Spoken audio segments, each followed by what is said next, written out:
మీరు భగవద్గీతను చదువుతున్నారా? అయితే కొంతమంది భగవద్గీత చదువుతూ ఉంటే అర్థం కావటం లేదు అని చాలా బాధపడుతూ ఉంటారు. మీకు విషయం తెలుసా? ఒక తాతగారు తన మనవడితో భగవద్గీత చదువునైనా అని అన్నారంట. అప్పుడు మనవడు, తాతగారు నేను భగవద్గీత చదువుతూ ఉంటే నాకు అసలు ఏమీ అర్థం కావడం లేదండి తాతగారు అని తను మనవడు తాతగారితో చెప్పాడంట. అప్పుడు తాతగారు ఏమన్నారో తెలుసా? చెరువుకు వెళ్ళి దాని నిండా నీళ్లు తీసుకురమ్మని చెప్పారంట. ఆ బుట్ట బొగ్గులతో నింపబడి ఉందంట. చాలా నల్లగా ఉందంట ఆ బుట్ట. అయితే మనవడు ఆ బొగ్గులన్నింటినీ కింద పడవేసి ఆ బుట్టను చూచాడంట. బుట్ట నిండా చిల్లులు పడి ఉన్నాయంట. తాతగారు, బుట్ట నిండా చిల్లులు పడుతూ ఉంటే ఇందులో నీళ్లు ఎలా తీసుకురానండి అని అన్నాడంట. అప్పుడు తాతగారు, నీకెందుకు, నువ్వు చెప్పింది చెయ్యి అని అన్నారంట. నువ్వు ముందు ప్రయత్నం చెయ్యి మనవడా అని తాతగారు మనవడితో అన్నాడంట.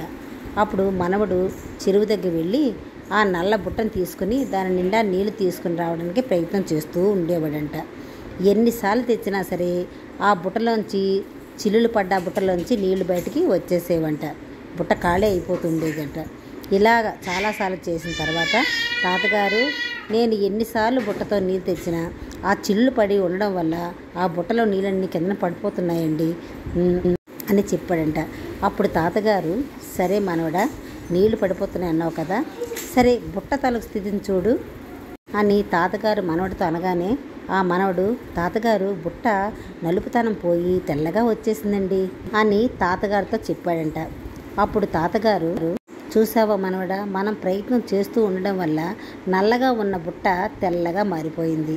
అలాగే భగవద్గీత మనకు అర్థం కాకపోయినా చదువుతూ ఉంటే మన బుర్రలో ఉన్న, మన మనసులో ఉన్న చెడుతనం అంతా పోతుంది. అజ్ఞానం రాను రాను తొలగిపోతుంది. మాటమాటికి భగవద్గీత చదువుతూ ఉండడం వల్ల అర్థం కాకపోయినా మనసు ప్రశాంతతను పొందుతుంది. మంచి మార్గం అలవాటవుతుంది. అలా భగవద్గీత చదువుతూ ఉంటే ఏదో ఒకరోజు భగవత్ కృప వల్ల ఎప్పుడో ఒకప్పుడు పూర్తిగా భగవద్గీత అనేది మనకి అర్థమవుతుంది.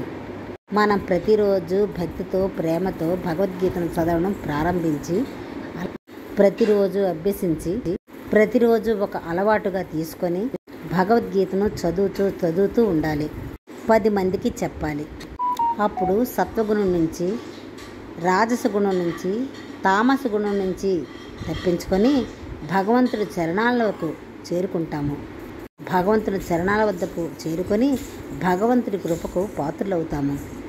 మన జీవితాన్ని ధన్యం చేసుకొని మోక్ష సంపద సంపాదించుకోగలుగుతాము. హరే కృష్ణ హరే కృష్ణ హరే కృష్ణ హరే రామ హరే రామ హరే కృష్ణ హరే కృష్ణ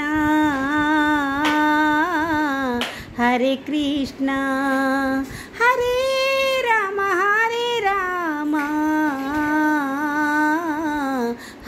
హరే రామ హరే కృష్ణ